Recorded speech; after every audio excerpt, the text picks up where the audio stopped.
നമ്മുടെ ജീവിതത്തിലേക്ക് കാറ്റും കോളും ആഞ്ഞടിക്കുമ്പോൾ പലപ്പോഴും നാം തകർന്നു പോകാറുണ്ട്. ആ സമയത്തൊക്കെ എങ്ങനെയാണ് പ്രാർത്ഥിക്കേണ്ടതെന്ന് നമുക്ക് അറിഞ്ഞുകൂടാ.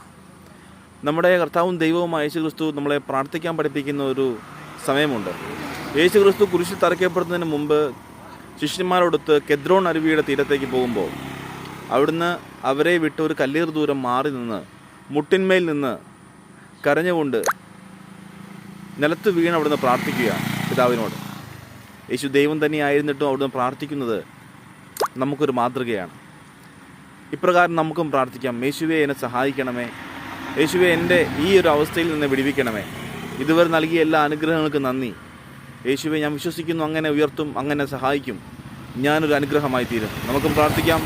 യേശുക്രിസ്തു നിങ്ങളുടെ ഈ ആവശ്യങ്ങൾ നിറവേറ്റി തരുക തന്നെ ചെയ്യും. ഇപ്രകാരം പ്രാർത്ഥിക്കുക, അനുഗ്രഹം പ്രാപിക്കുക. സർവശക്തനായ യേശുക്രിസ്തു നിങ്ങളെ അനുഗ്രഹിക്കട്ടെ. ആമേൻ.